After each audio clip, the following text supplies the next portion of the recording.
œil, de ta sensibilité d'artiste. Alors, merci beaucoup de m'avoir invitée. Je suis honorée de faire une lecture en cette occasion. Le rire de Garcia, c'est une histoire qui se passe en Colombie. Mon personnage, Iris, est une étudiante québécoise qui choisit de partir s'établir 2 ans en Colombie pour étudier à l'université.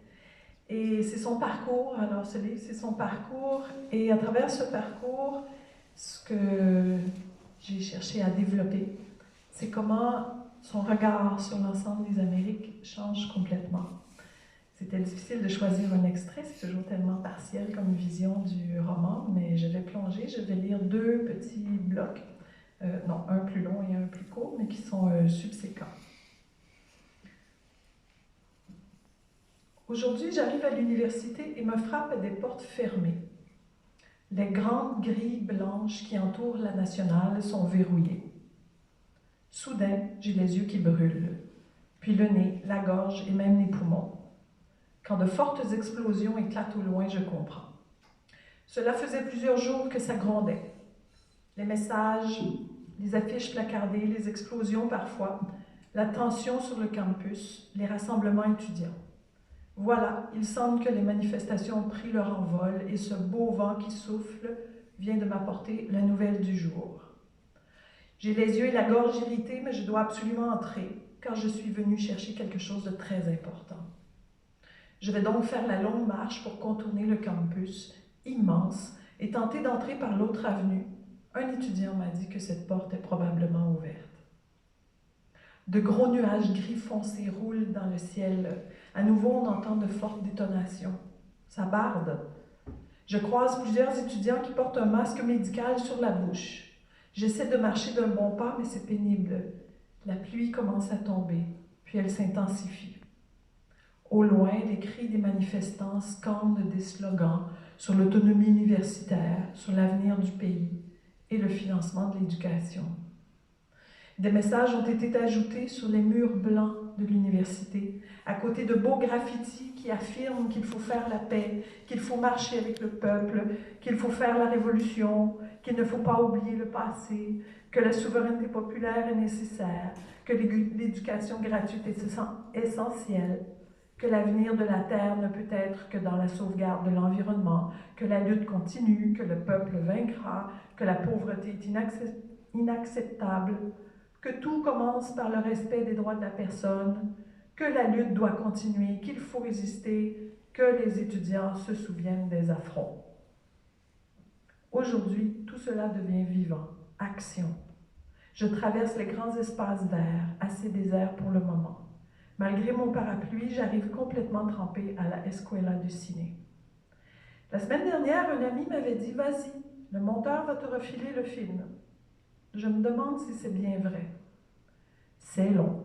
J'attends que la secrétaire en ait fini avec un homme qui lui dit je ne sais trop quoi.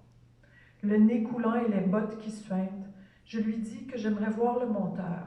Elle crie « Henry !» très fort. Puis elle crie de nouveau. C'était lui, l'homme devant moi, reparti dans le corridor et qui revient sur ses pas. Il me serre fort la main en me regardant dans les yeux puis me demande de le suivre. En silence, nous traversons un long couloir. Descendons au rez-de-chaussée. Il ouvre la porte. Son local est rempli d'appareils, de bobines, de boîtes de matériel de cinéma un peu vétustes. Il s'assoit devant son ordinateur, un Mac du plus récent modèle. C'est vraiment une longue enquête, tu sais. Elle n'est pas terminée. Nous travaillons très fort. Nous rencontrons des spécialistes. Nous allons chercher des témoignages. Nous voulons le plus d'images possible de la réalité. Bien entendu, ça ne plaît pas du tout aux compagnies. C'est génial, dis-je.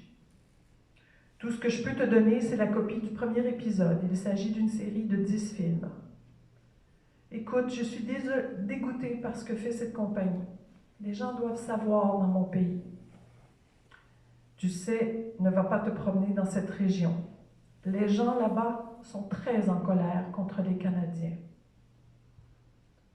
Ces compagnies viennent faire ici ce qu'elles n'ont pas le droit de faire au Canada. Je suis découragée. L'homme insère ma clé USB dans l'ordinateur et copie le fichier. Je ne suis pas surprise, mais j'ai quand même un choc. Voir des drapeaux avec la feuille d'érable barbouillée de slogans durs. Le drapeau blanc et rouge barré de colère.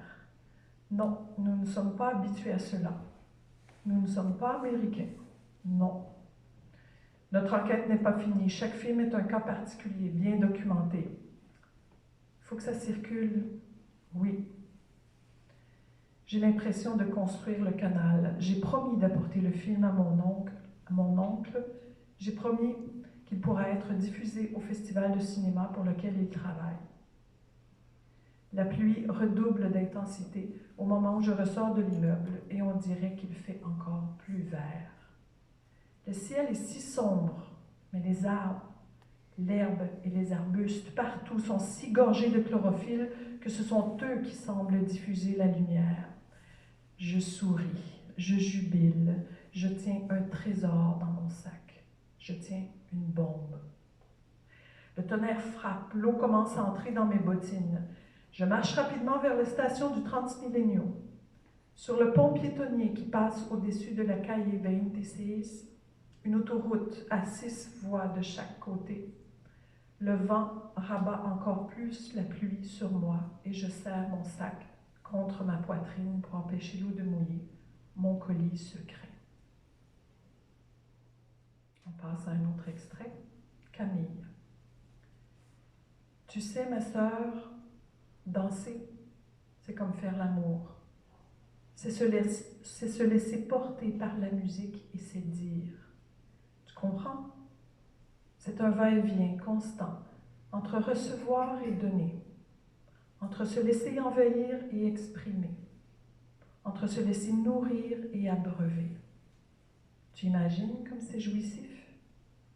Arriver à faire les deux, ouvrir complètement, accueillir, défaire le contrôle, les barrières, les défenses, pour accepter jusqu'au fond de ses fibres le rythme, la mélodie. Et puis utiliser son corps pour structurer une parole, dessiner des phrases, diffuser son être jusqu'à rejoindre l'autre. C'est l'expérience ultime.